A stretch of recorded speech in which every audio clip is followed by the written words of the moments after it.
On today's episode of Gathering the Kings. He's like, dude, you haven't even looked at Shark Tank. This is a big deal. All right. Then I find out they get 40,000 applicants per season. And I'm like, I'm not going to get in. But I will say that I lied and cheated to get on the show. Okay. What's up, everybody? I'm Chaz Wolf, Gathering the Kings podcast. Today I've got Rick Hopper, my man Hopper, here on the Kings stage. How we doing, Rick? Dandy as usual. Dandy. You know, we just went through a Rolodex of nicknames that you were telling me that you had as a kid. With your last name, Hopper, I had a good buddy, or at least an acquaintance that had the last name. I don't even think anybody knew his first name, but, you know, it sounds like your story is a little bit the same. A lot of names that people have called you over the years, but we call you Rick Hopper today. King Rick Hopper today. I don't know about that. Prince at best. Prince at best. Well, we appreciate the humility, but I want to know what kind of business that you got, or businesses. Oh, boy. Okay, so I don't know how far back you want to go, but I developed a line of products for a specific industry in 2001, did that for 10 years and sold it. And then I did another product, and I got on Shark Tank in 2012. I did that from about 2011 to I sold it about a year and a half ago, 2021. And I just started a company last year called Wicked Good Adhesives. And now I've got I'm working on a recipe for some chicken food called Hopper's Happy Chicken Feed. Rick, you're an inventor as well as an entrepreneur, and so many cool angles that we can go here today. But the business that you just sold, tell us just a 30 seconds on that, because like you said, you're on Shark Tank, you got a deal, you exploded that and obviously sold it. Tell us just real quick what that widget was and give us a 30-second snapshot. It was called a reader rest. I had to start wearing it hangs in your glasses, hangs in your shirt like this, and I'll show you a little example. You bend over, and your glasses don't fall out of your shirt, like when you hang on your shirt collar. So people absolutely love these things. I sold millions and millions of these things all over the world. Then I launched a line of reading glasses, and then we became viable. So somebody bought the company. There you go. There you go. I love even just the little tidbits that you drop there about making strategic moves to become viable, and obviously that's ended up what you did. I'm sure there's going to be plenty of stories there for us to get into. Like, okay, so the inside of Rick, we've already heard just in the quick, minute that we've been on here that you're inventing multiple things, you have multiple companies, you've built and exited multiple times. What's the deep core inner part of Rick, and what's the burning desire down in there? I drive my wife and my friends crazy with this lingering question in my mind that is forever I'm plagued with this idea there's got to be a better way. Everything I look at, everything that's happening around me, I look at it through the eyes. And this is not a conscious decision. This is not a gift. This is a curse. Trust me. When you look at something being done and you go, oh, God, there's got to be a better way.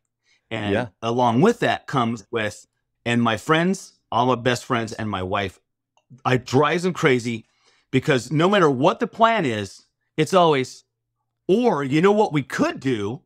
Yeah. Yeah. It's hard to get anything done with because there's always another way, and a better way potentially, right? Well, you know what? You get it. What's funny, everything I've ever done, I had a vision for it. I started taking action knowing that my original plan is at best a B-, but I know it's going to turn into an A+ because it always takes a shape of its own, no matter what I think it's going to be. And you have to have an open mind, and you have to be very malleable. You have to be able to just roll with the changes, man. Yeah. I love what you said there, because for a half second, the listeners don't know this, but with our show, we're introducing a new platform. We've been using Zoom for 300+ episodes, and now we're over to Riverside. And even just our first 15 minutes of interaction here has been a little bit clunky and us trying to figure things out. This is only our third or fourth episode recording on here, but for that first little piece of you saying that there's always a better way, in my mind, I was like, oh no, he just totally judged me. Not really, but the whole process and yes, there's a better way. And I'm like, oh man. No, yes. I was actually more curious. You did what, 350 episodes? Yeah. And you're what, 4 or 5 episodes into this new platform. Was that we had problems with the other one, or somebody says, "Hey, bro, we got a better way to do it," and they convince you to do it a different way? Which one was? Yeah, we were just looking to upgrade, looking to do better. And so, to your point, actually, of iteration, it's not that you look at something and think, well, it's not perfect. It's just like, okay, well, maybe there's another level to go to, which I think is actually super in line with just how entrepreneurs and how even myself operate, because we should always be looking to grow ourselves or our family or our business or a process to do something. And so the mind that you've described that you have, I think we all have to a degree. It just maybe burns inside of you a little bit deeper for you to like change the process.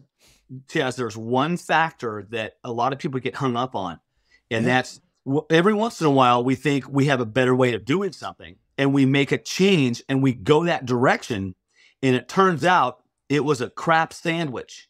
And I heard somebody say recently, says, just because you order a crap sandwich doesn't mean you have to eat it. And so if you're prideful and you try something new and you're going down that road and you go, well, because it was my idea, I'm going to do this, even though it's worse, you convince yourself and you try to convince everybody around you that it's still a good idea, instead of humbling yourself saying, hey man, that was a bad idea. Let's go back to the way we were doing it. Let's go a different direction. It's hard for a lot of people. It is. It's a really good point. And thank you for bringing that out, Rick, because as entrepreneurs, we do this a lot. Inventors, I'm sure even more, the old adage of it took Edison, 1,000 times of not creating the light bulb to create the light bulb. But imagine if he had given up, in essence, is what you're saying. And so I love that. Just ability to keep going, but also to maybe take a couple steps back. Humility is required in that. Anything else to be able to actually move forward with a different idea, even though your quote unquote new idea that you thought was better wasn't? Yeah. It's tough. There's a lot of things going on in the world right now that we see in the news, and I'm not going to name it, but there are some people that are trying some new stuff. And the suicide rate is absolutely insane for some people who try something new. And what's sad is all the people that are out there talking about this stuff, they leave one very important part out. You can change your mind and go back.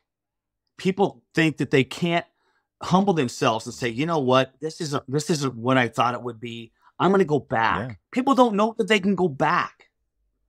Yeah, that's so good. There's obviously human psychology that we're really getting into here, and the idea of once I've planted my roots, you almost like dig in your heels, even if someone knows that it's no longer a good idea, or that that whatever they chose is a crap sandwich. But we have this ability to just naturally dig our heels in, and yes, it's ego, it's pride. We don't want to be wrong. How have you as an entrepreneur in that moment been able to not only enlighten yourself with the ability to, yes, I can go back, but then to take the actions rather than digging heels in to actually start heading back? That's a tough answer. I think the trick is, being completely honest with yourself, having the ability to be completely honest with yourself. And when you realize you made a wrong choice, being able to look yourself in the mirror, right straight dead in the soul, and say, bro, you're going the wrong way. You have to go tell everybody in your company, hey man, this was a bad choice. And it's even more difficult if you allow somebody inside your company to make a decision and you're the authority, and you got to, sometimes it's tricky to go to that group and say, hey guys, I think you're going the wrong direction, because there's always the risk of, are you doing this because you're the boss and you have the authority, or is it really a good idea? Especially if you have somebody in that department that is maybe personally invested into the project, and he's prideful or she's prideful, and they won't admit that it's worse, bad direction, or they try to convince you that, oh, we're just not there yet. It's tough to everybody involved to humble themselves and go back and say, hey, this is not, we got to make an adjustment. Yeah. Yeah, I think one thing that you've mentioned, as far as not only just the recognition, but then the action of communicating and just trying to come to a consensus that maybe we do need to go back, it's usually a domino effect. That first person who's humble and who lets the ego go and says, I made a mistake, or hey, maybe, just maybe back where we came from or a different direction is where we need to go. Have you found that in your companies as well? Like when that first person humbles themselves, then the rest of the people kind of like follow suit, as opposed to digging in heels and saying, no, let's fight forward anyway.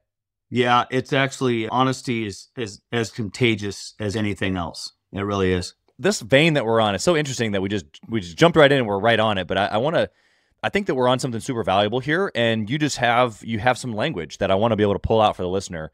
The last little piece I've got here for you on this, like staying humble or going back to where we came from.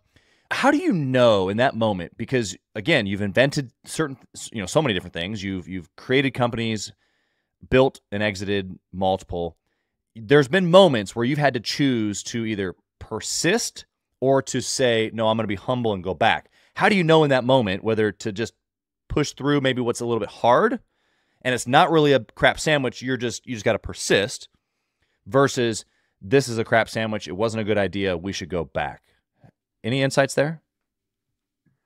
Yeah, I've two things come to mind.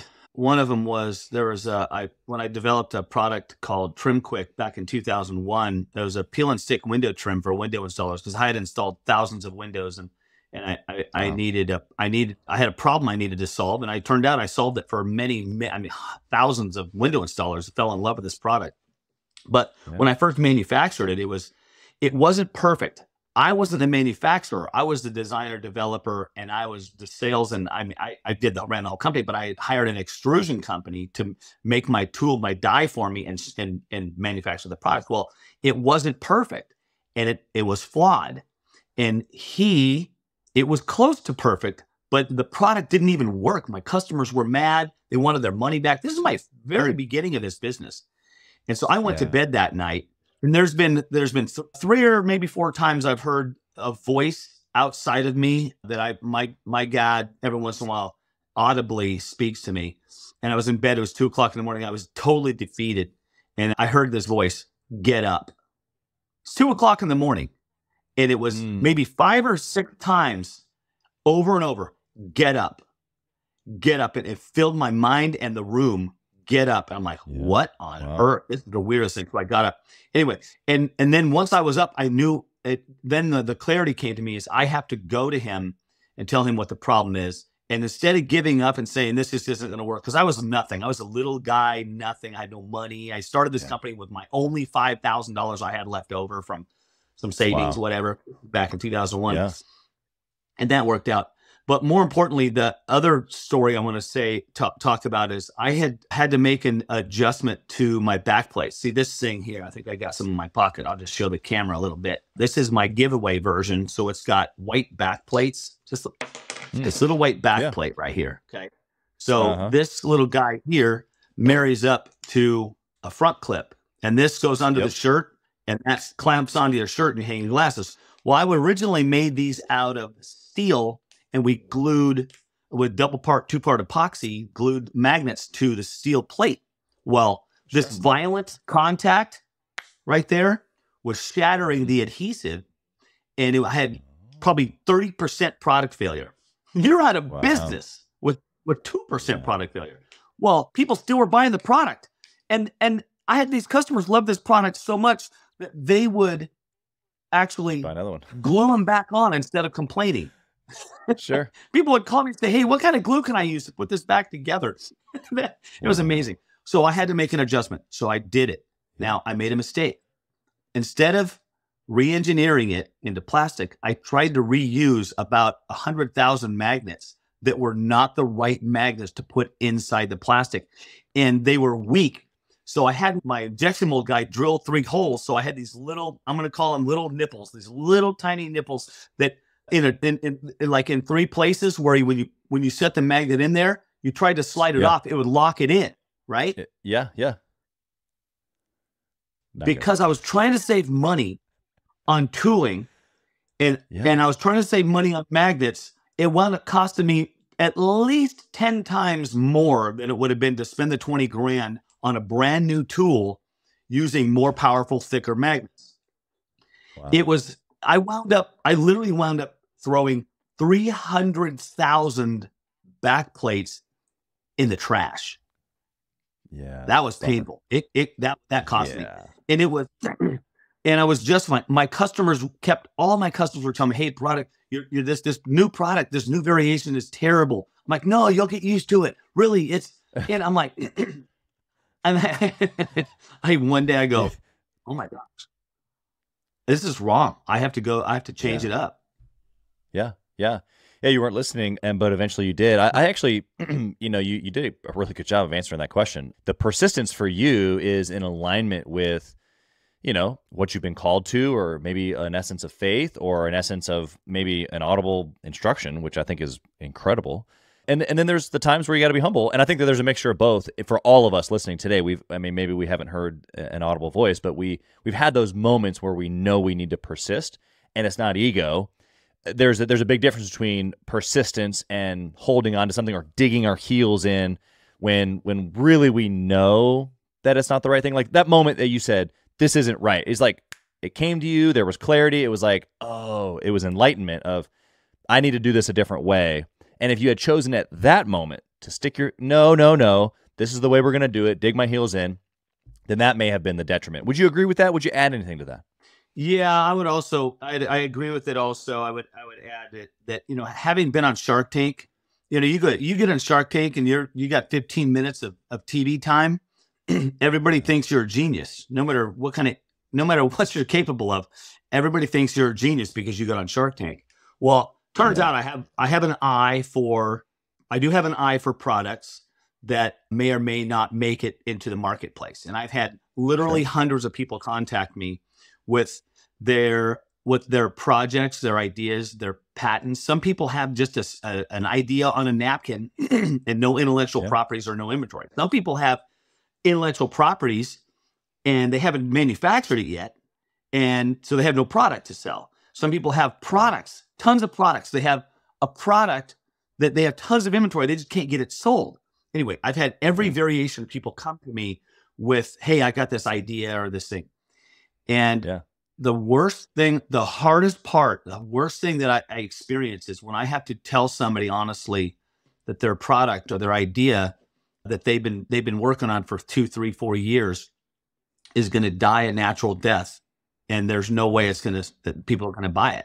I mean, I've had people sit in front of me across from a cup of coffee saying, give me 100 reasons why people are going to buy their product.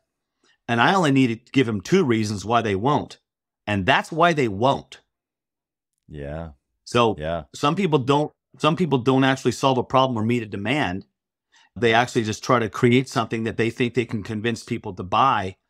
And if people don't want it because of all the other alternatives, it's just really tough when I watch people persist on something that they should give up and move on to something else. That's really painful to watch. So there is a time to push through and persist and drive.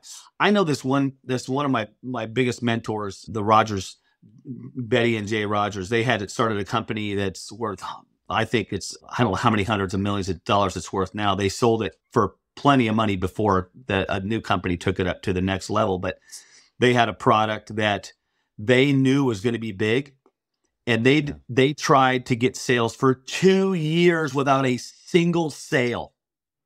2 years.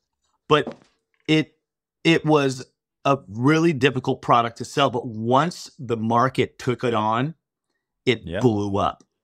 And they knew it would, and they didn't give up. They knew to persist. And they had other companies, and they do you want to talk about having an eye for victories? They've had many, many victories. Yeah. And they're the ones that started Biz Owners Ed. I was telling you about Biz Owners Ed. They're the ones that founded this nonprofit that serves the small business community. We'll talk about that later. But the persistence, it's got to be in the right direction. Yeah. Yeah. It's tough to know in those moments which it is, but I think we've given a pretty clear understanding, like in your inner part, call it intuition, call it, maybe even the Holy Spirit, if you're faith-filled, or if just a consciousness or a subconscious voice. There's something on the inside of you that's whispering this or that. And it's just a matter of how much we're in tune with that and how much we take action on that. So I think that you actually gave several examples. I want to give you a second here to give us a little bit of your history. Like let's just go super practical. You gave us like 30 seconds, but tell us about these previous companies that you've built and exited. Give us a little bit of your rap sheet here. I want the people to know just what kind of a genius, to your own words, that they're listening to. Even though you probably wouldn't take credit for that, I'm going to give it to you. I'm going to serve it up to you. Oh man, like I said, having that mind that the ideas come from the ether, and you get a little lightning bolt of idea. Because I don't think that I'm not the author of my skills. I'm not the author of my abilities. I'm not the author of any of my capabilities. Those are granted to me by the Creator. So it's my job is to take the action and do the hard work that comes along with what I really believe is either a good idea or a great project. And when I was a little kid, I didn't know, long before I knew I could make money at anything, I was designing stuff and building stuff. I built a sail for my skateboard because I saw windsurfers out in the ocean windsurfing. I thought, man, I could windsurf on my skateboard. So my dad was a plumber. I grabbed some PVC pipe and some duct tape, and I built a sail. And I always had a hole in the toe of my shoe. So I tore the hole big enough to fit the pipe in and curled my toe back. And I'm sailing around the neighborhood on my sail. My friends are chasing me. Hey, let me have it. Anyway. Oh, wow. So, and then when I was 18, there was no word called snowboarding. There was no such thing as snowboarding. There was skiing, and that was it. Yeah.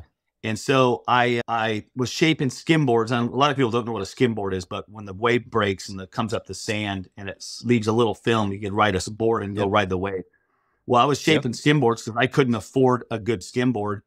And my friends were going skiing up in Mammoth in California. And I thought, man, I always wanted to surf in the snow. I'm going to make me a snow surfer. So I built this thing that looks a lot what a snowboard looks like today, out of foam and fiberglass, and put brackets in it. Literally with rope, I tied my hiking boots to this board, and I went up and I hiked up for hours up this Powder Mountain, and I surfed. I surfed in the snow. Next thing I know, Burton shows up with his snowboard. I think I was in my mid-30s. I finally decided I was installing some windows, and you had to cut the trim around the interior, and then cut it and put nail gun. And then you got to caulk it and paint it to match the windows. I thought, man, I wish we had something else. So we did a strip of plastic that matched the window, applied double-sided tape to it, sold it in 12-foot lengths, and people bought the heck out of it. I mean, it's just, we blew that thing up pretty quick. Started the company with $5,000, and within, I think, 3 years, we were selling $5 million a year with these strips of plastic with double-sided tape. And that company's still going today. They're doing great. I think I sold my part of that in 2010.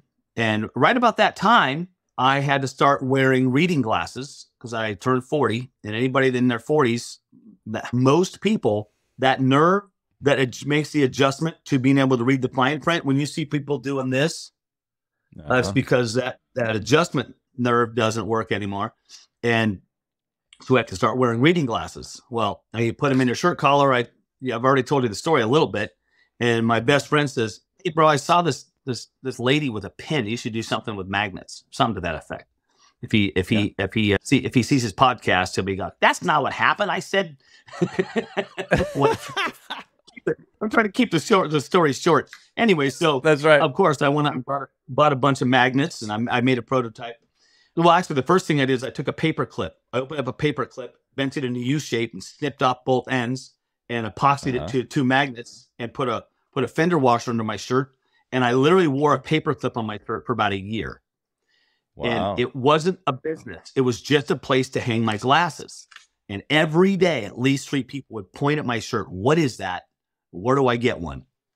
And so I thought, well, maybe that's the next big thing. Next thing you know, I'm going to trade shows, street fairs, farmers markets, golf show, gun show, home show. Anywhere there were thousands of people, I would have my booth set up, and people walked up to my booth like, "What is it?" Because it was a new thing. It didn't register in people's minds what it was. So they walk up to my booth and look at like, "What is this?" And then when I showed them, a lot of times I didn't have to say a word. I would just put my glasses in there and flip around like I did earlier. And they're like, "Oh my gosh." And before they even ask how much they are, they're pulling money out of their pocket and throwing it on the table. Yeah. They just wanted one. Or how many can I get? Yeah. Oh my God. Anyway, so we started selling them. And then for 6 months, I was selling these things just direct to people across the table and at events. And the number one thing I heard, I literally heard it thousands of times, was, "Dude, you got to get on Shark Tank." And I don't watch a lot of TV, so I'd be like, "What's that? What's Shark Tank?" Like, what? You don't know what? Because this was about the season 3 was about to start. And I'm like, and I didn't pay attention to all the suggestions. "Dude, you got to get on Shark Tank." Sure. So finally, about 6 months into it, my best friend calls me, like up at 11 o'clock at night. He knew I'd be up with my fingers bleeding because I couldn't make these things fast enough. I was making them by hand in my garage. And he's all, "You're an idiot. and he hangs up. Those weren't the exact words he used, but something to that effect. That's what you heard at least, right? There's one other word mixed in there. And hangs up on me. Like, that's old school for hangs up on me. I think, yeah, I've done that same thing. I'm like, yep, hangs up. Yep, right, got it. Well, the kids are like, why do you do that when you say that? Yeah. And then why do you do this? What does that even mean? You put your phone down? Yeah. They don't even put their phone up anymore. They got an earpiece, or they got it on speakerphone. Yeah. Changing fast. Anyway, so I'm like, what's up, bro? And he's like, dude, you haven't even looked at Shark Tank. This is a big deal. So, all right. Well, then I find out they get like 40,000 applicants per season. And I'm like, I'm not going to get in. But I will say that I lied and cheated to get on the show. Okay. So I did his email submission. They have all these things. They go around the country, Shark Tank. They go around the country and they do auditions and all this stuff. I never did any of those because back in applied for season 3, and I hadn't seen the show ever. I just looked up online a couple little 2-minute snippets of what the premise is, and I realized, oh wow, this is kind of a big deal. Everybody knows about it but me. I do an email submission, and there's rules: do not send samples, do not send videos. Here are the things we want. We want your domain, your a description of the product, a picture of the product, a picture of you, and that's it. We don't want to hit. We don't want, because think about having to rifle through 40,000 applications. You wanted as little information as possible, and you don't want videos piling up. So I gave all the information at the bottom. I said, if you want to see a picture of me, click on this link. It was a moving picture, so. I sent a video anyway. And I'm like, what do I got to lose? I don't even know about you. You're going to fire me from your show? I'm not getting on your show anyway. I'm just 1 out of 40,000. So a week later, I get a call from the producer. He says, hey, it's a nice video. I go, you like that? He's like, actually, I did. Anyway, that was fun. And then I got on the show, and the rest is history. If you want to see the show, it's season 3, episode 6. It's a really cool little event. Check it out. I can jump around, swing a golf club, bend over all I want, and they're not going anywhere. Matter of fact, I can take a major tumble, and there they are, safe and sound, as usual, right where I left them, and always within arm's reach. I'm going to make you an offer.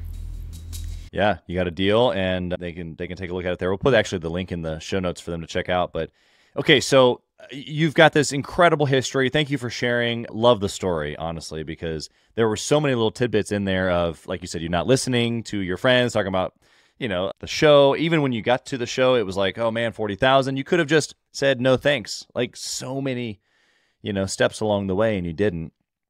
I think that goes back to our initial conversation of persistence versus, knowing when to hang it up. I think that all of the roads were pointing towards this way.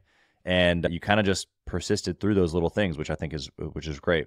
You had mentioned earlier some good decisions or good decision making. I want to know through your journey, because you've got so many different maybe examples that you could use, but I want you to pick out one thing that you can think about. This is a really clear, good decision that's led you to maybe a lot of what the success you have today.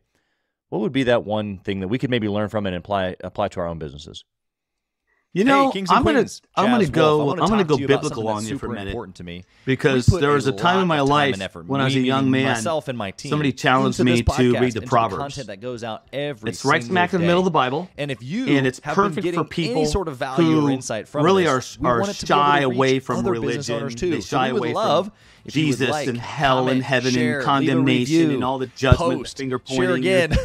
All of the things. Do this on social media, on all the different platforms. The book of Proverbs was written 4,000 years ago by a guy that was quite possibly the most successful guy that ever walked the earth, business as quick as possible, and who happened to be the spawn of sin, as far as I'm concerned, because his dad was David. And Bathsheba, I'm pretty sure is Bathsheba's kid. That's a whole nother story. That's a story you can't even tell in Sunday school.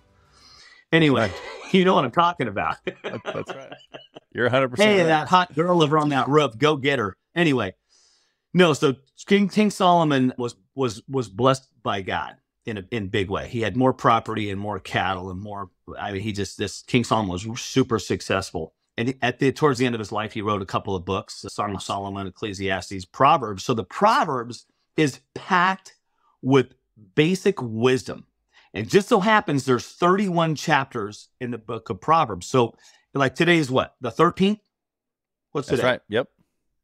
Yeah, today's the 13th. So if I haven't read the Proverbs in 3 months, I'm like feeling spiritually hungry because I'm just feeling discontent in some way. And I challenge people all the time, like, hey, listen, if you're just feeling sideways, even the slightest bit sideways, and there's nothing you can eat or nobody you can talk to that's going to make you feel better, it's because you're spiritually hungry and there's nothing else that will fill that hole except for God's word.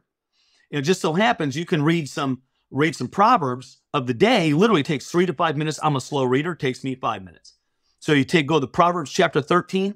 There will be something in there that's going to take root in your heart. That's basic wisdom that really ultimately comes from the Creator. And that has had an unexplainable yet undeniable effect on the way I see life and the world. And it gives me a really unique perspective on business, relationships, and how I treat people and how I make decisions. Yeah. Because it gives you an eternal perspective.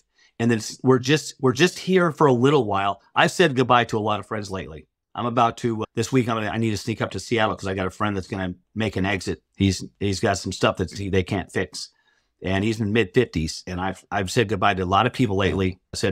I had another friend die last week, and it's just a reminder that we are here for a little while. And while we have breath in our lungs, we make high quality decisions. We build high quality relationships. We're super cautious about who we surround ourselves with. And I mean, not everybody thinks this way, obviously, but everybody should. Hey, Kings and Queens, Chaz Wolfe. I want to talk to you about something that's super important to me. We put a lot of time and effort, we meaning myself and my team, into this podcast, into the content that goes out every single day. And if you have been getting any sort of value or insight from this, we want it to be able to reach other business owners too. So we would love if you would like, comment, share, leave a review, post, share again, all of the things on social media, on all the different platforms, or even on the podcast mediums of Apple and Spotify. We would love to be able to get our content into more hands, more entrepreneurs, so they can grow their business as quick as possible. Together, we are building a community of like-minded entrepreneurs who are committed to growing their businesses to new heights. So let's do this. Let's help each other. Let's help each other grow. Yeah. Well, I think that you're speaking to the right audience because the people listening to this show want to make good decisions and they want to surround themselves with good people. They want to be able to go to the next level. I loved your biblical reference there. I think it's super applicable. Knowing a little bit of your backstory that is maybe more relatable to the non-believer, how did you come to this place here where Proverbs is your go-to, this was the best decision? Because it actually plays into all of your decisions. So it's the one decision that plays into all of your other decisions. Like you said, you open it up, you read something. Actually, there's quite a bit of very practical wisdom in there that you can apply to almost any decision that you've got. So I totally agree with you, but how did you get to that point? Someone might be listening right now, and maybe their point for them is listening to you say it, but how did you get to the realization that opening that book on a regular basis can fill the cup of making good choices?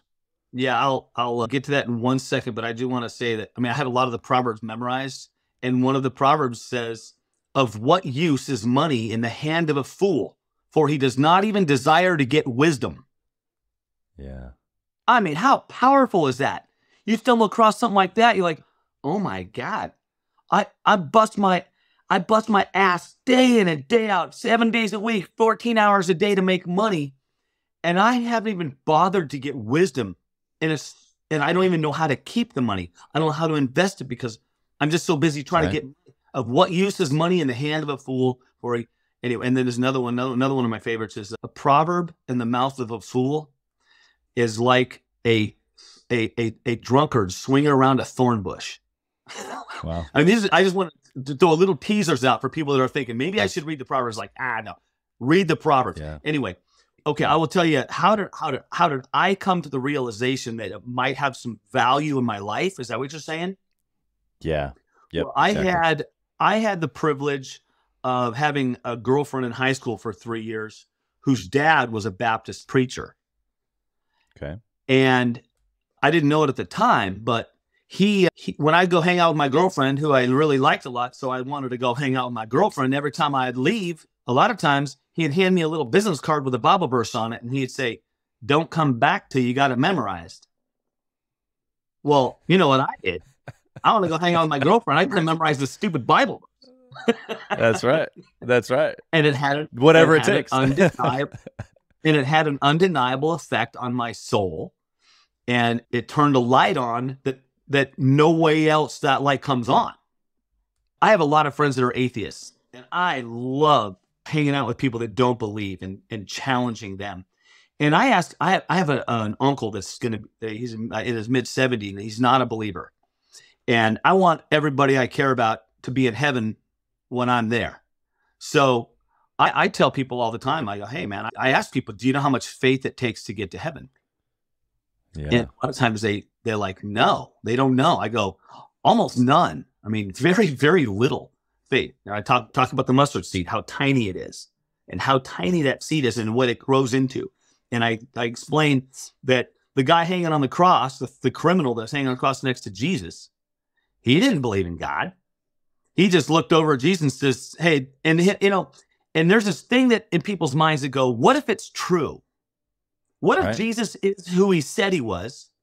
What if there is a God, a loving, caring creator? What if there is, just in case it's true?" And so that thief on the cross, in his mind, he goes, "Well, just in case it's true," he says to Jesus, "Remember me in paradise," or "Remember me when you get to heaven." So this guy says, "What if it's true, Jesus? Hey, remember me in heaven." And Jesus says, "Well, that's all it took." That's a tiny bit of faith. So, and I tell all my friends who don't believe, I go, "Look, I found a ton of relief when I decided to let God be God, allow myself to understand God in a very limited capacity, because there's no way I'm going to ever figure him out. I promise I will never argue with anybody who claims to have God completely figured out, because they're selling something.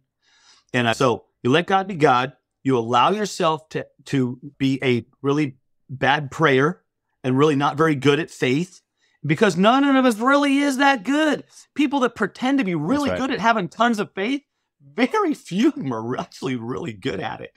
So I think that humility of going, "Hey man, I'm going to let God be God. I'm going to seek him to the best of my ability, even though I suck at seeking God. I'm going to seek him to the best of my ability and let God be God." Oh my God, what a relief. And then that attitude is more attractive to everybody around you. That's why my atheist friends, when they have questions about the Bible, they don't go to the preacher. They come to Rick Hopper, because he's going to be honest with them. I'm not saying that preachers aren't honest. Don't get me wrong. I'm just saying that sometimes some of us are easier to approach. For the person listening right now that's wondering if this is a tangent or how this is applicable, it makes a big difference when you understand what faith is, because first off, I agree with you. From a faith perspective, all of the things that Rick has shared, the same effect has been in my life. However, even if that hadn't, I can associate those things directly to what belief or faith in your calling, your purpose, your business, your family, I can associate all of those things.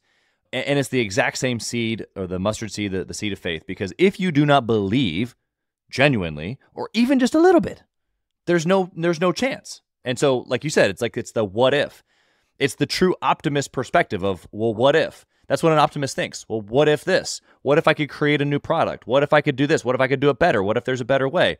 What if I could have an amazing marriage? What if I could make it to heaven? Right? Like all these questions of what if, it opens up the realm of possibility based on belief. And that what if is the beginning of belief. And so I love the way that you said that, because that mustard seed. I want to circle back real quick, and my uncle in his 70s, his health is weak. I wanted to call him and challenge him on this, and I told him, I said, what if, when you say, what if it's true? Maybe Jesus is who he said he was, and I can relax and not waste my energy defying and denying the existence of a loving creator, and I just let God be God. And just seek him to the best of my ability, just even though I suck at it, and I really don't even know how. And my uncle says, "Well, even I can do that." You know what I mean? You pop the door open. It's true. Yep. Even I can do that. It's like, what an incredible approach to give people an Yeah. opportunity to seek God to the best of their ability and to give them permission to suck at seeking God. Yeah. Yeah. Well, it's authenticity of what it means to be human.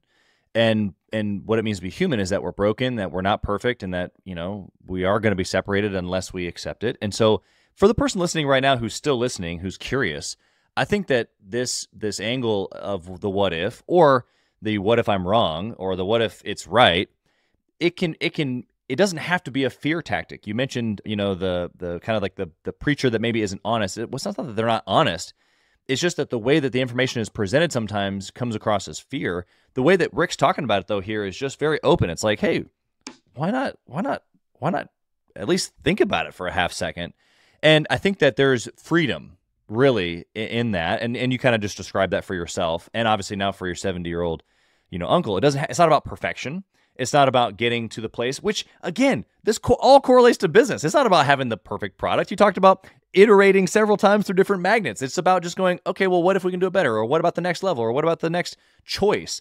And when you know that you're a broken individual and that we're going to try to better our business or better our marriage, or in this case, I'm going to get better and better at seeking God. It's okay that I'm not perfect right now.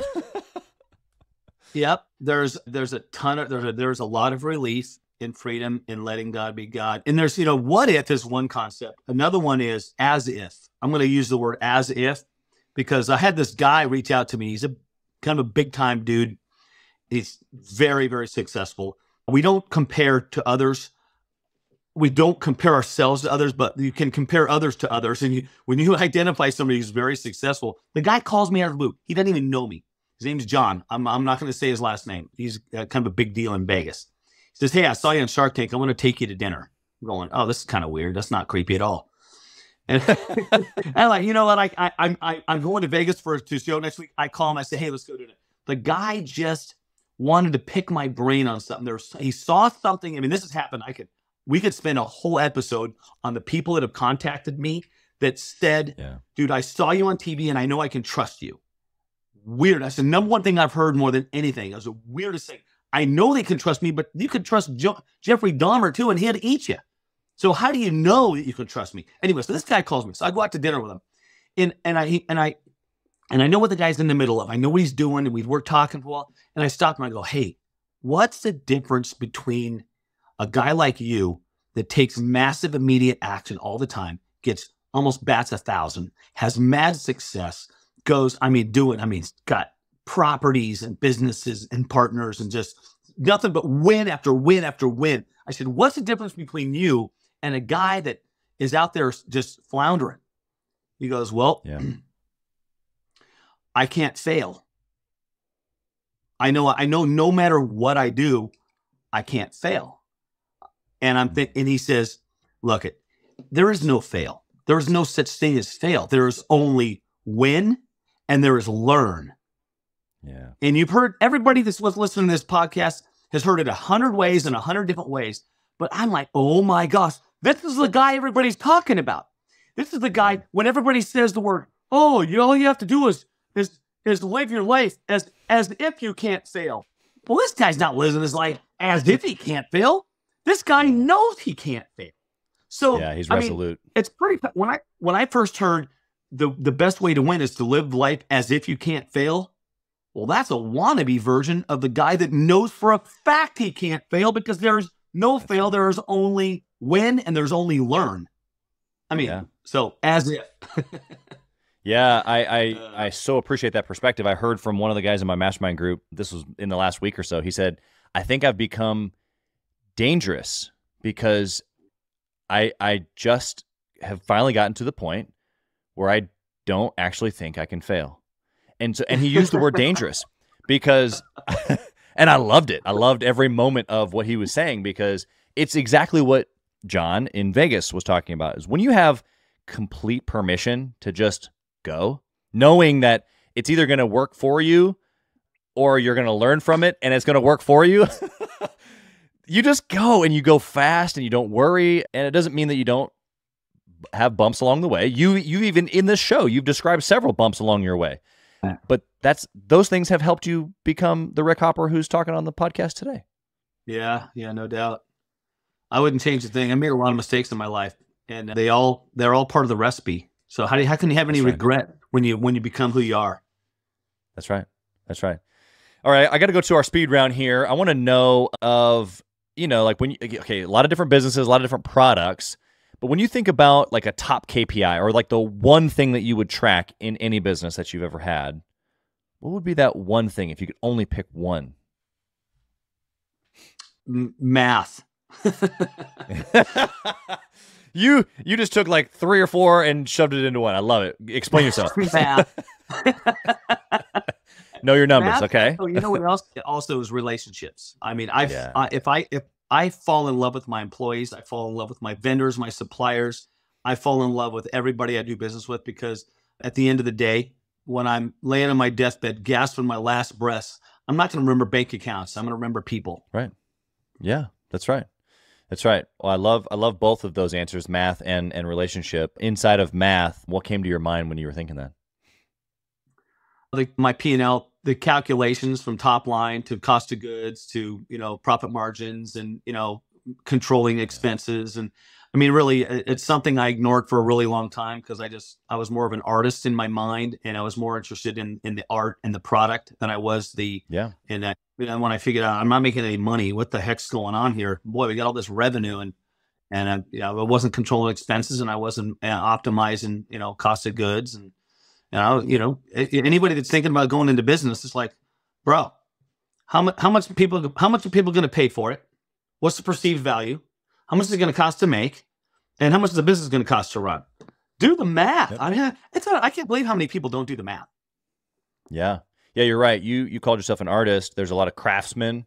There's a lot of specialists. There's a lot of fill in the blank, not a lot of business people. And that's what you're elevating the listener to right now, is to be a craftsman of the business, which is the P&L. Yeah. And if you suck at it, find somebody who likes doing that. Dude, one of my keys to success is most of business, I don't like it. I don't like the calculations. I don't like the doing bookkeeping. I don't like having to deal with tax records. But I surround myself with people who love doing the stuff I hate to do. It's a beautiful relationship. That's right. That's right. What business resource have you gotten value from? You've already given us the book of Proverbs. I love that. Is there another book, a podcast, an event, anything like that you have gotten value from that you can share with us? I'm going to plug Biz Owners Ed. It's in North Texas, DFW area. It's an organization that started 10 years ago. Number one, surround yourself with people that know how to win in business and life. And God dropped me into the laps of these people. I mean, I could have moved. I spent 48 years in Southern California surfing and snowboarding. And I moved 10 years ago. I moved to Texas for obvious reasons. We're not going to get into that. And God dropped me into the laps of the most incredible human beings on the face of the earth. And they recently asked me to take over a nonprofit they started about 10 years ago. And their goal is to help serious, committed entrepreneurs grow their companies.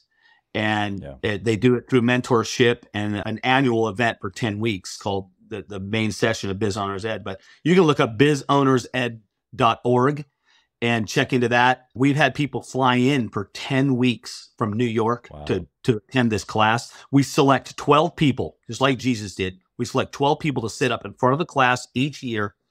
And the gallery in the back will have 100 to 200 people in the back every single Tuesday night for 10 weeks, watching these 12 people interact with a different instructor every night, different mentor, speaker, all walks of life. So Biz Owners Ed is really powerful.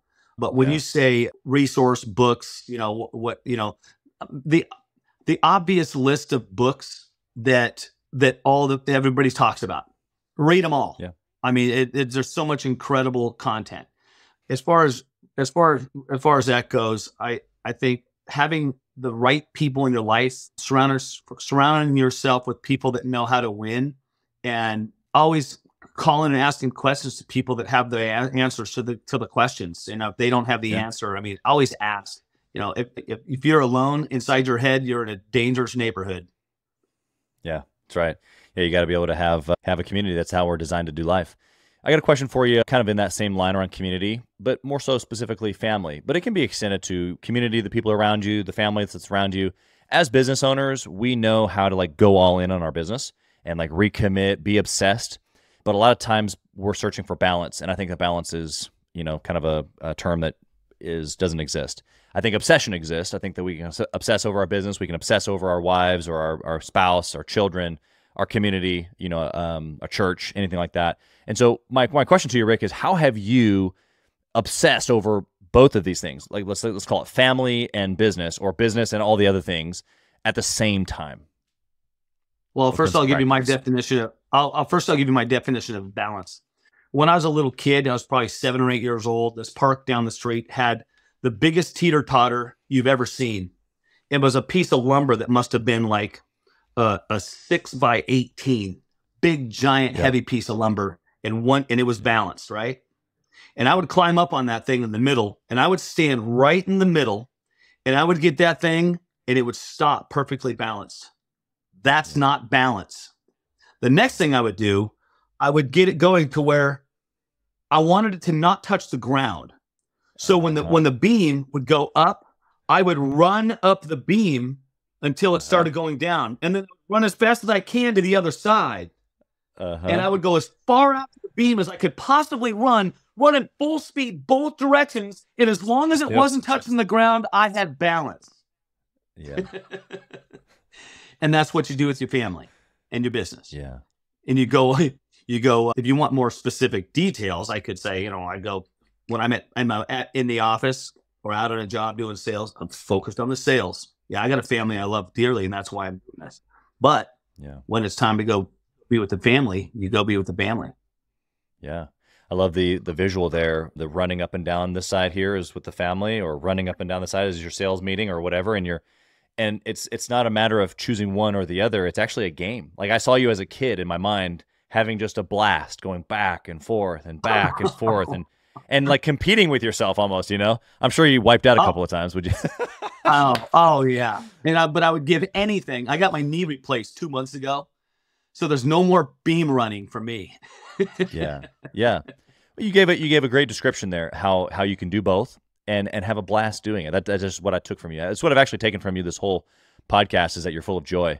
And at each thing that you're doing, you bring a level of joy, or levity, as we call it. One of our core values with Gathering the Kings is kings are levity, and we remove stressful or pressurized situations and we bring joy. That's what a king does.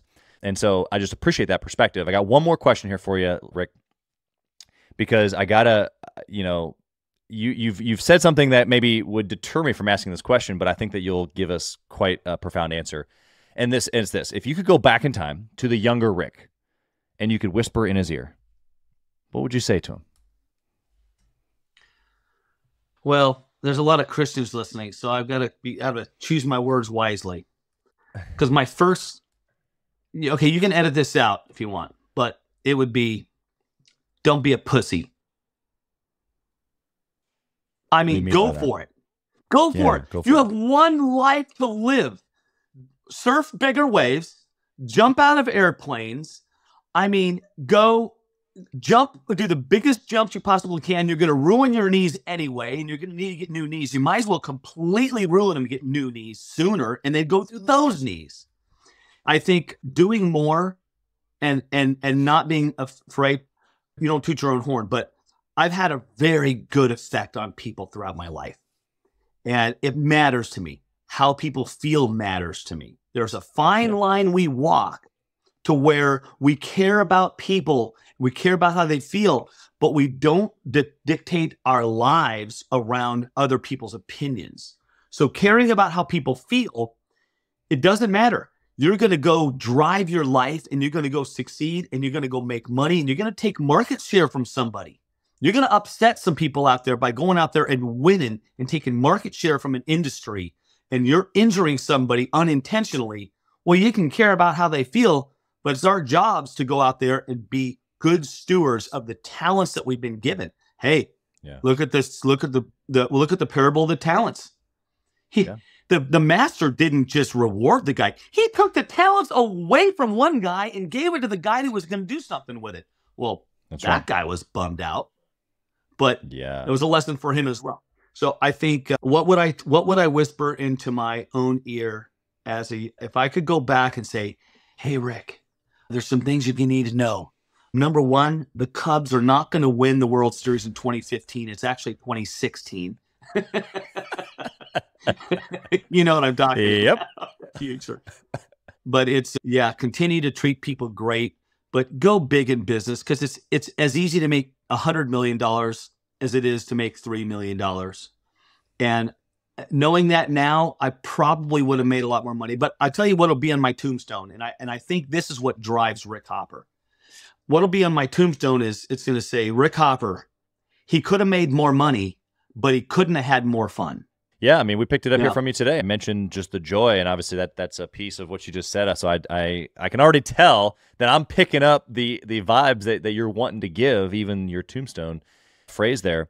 You're 100% joyful and excited about life. Your energy is contagious. You've been incredible here today, but I don't want it to end for the audience. You've already described how many people have found you via, Shark Tank and plenty of your companies, but how can they go find you? A listener right now, they're trying to find Rick Hopper. How can they find you? How can they connect with you and get more information about you, your products, the things that you're involved with, your projects, all that fun stuff? Yeah, I got Hopper's Happy Chicken Feed is not alive yet, but I would love for people to go to Amazon and buy a roll of my adhesive. It's incredible product, wicked good. Don't judge me. My logo looks just like Gorilla Tape, and I don't love it. I don't love that I look so much like Gorilla, but we're going to make some adjustments to the logo. And if anybody's like super inspired, they want to ask a question or something, you can email me. It's rick@rickhopper.com is my email address. Super easy. I sold the Rita Rest company a year and a half ago, but I wear them every day. It's a great product. I swear by it.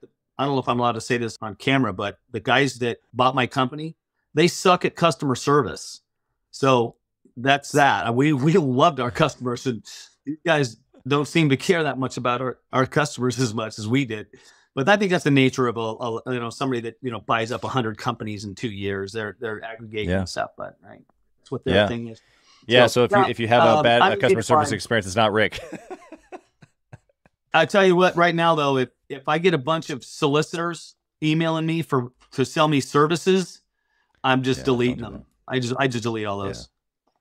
Yeah, we've had so many incredible guests on the show, and so many are willing to give a personal email or a phone number, even, and social media, and we try to protect those things for what it's meant to be, and that's for a hand out, a hand up. And so Rick's giving you not only just 40 minutes, an hour of just incredible value, but just being respectful of the reach out as well, and being valuable. Actually, I had just a couple of podcast guests just, last month that were like, look, man, if you're going to bring value, that's what I did when I reached out to people on podcasts. You reach out to bring value, not always get stuff. And so that's the best way to build your network.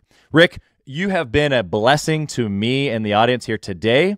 I hope that the blessing is returned back to you and your family and the projects that you are still connected to, or the new ones that are coming. Because my wife is a big chicken farmer, and I bet you she'll be looking for that chicken feed in our local store or Amazon here soon. And so again, Rick, you've just been incredible. Appreciate you being here. Right on, bro. Thanks for the opportunity. I appreciate it. Thank you for listening to Gathering the Kings today. I hope that you were able to pull out a few nuggets to go apply into your business right away.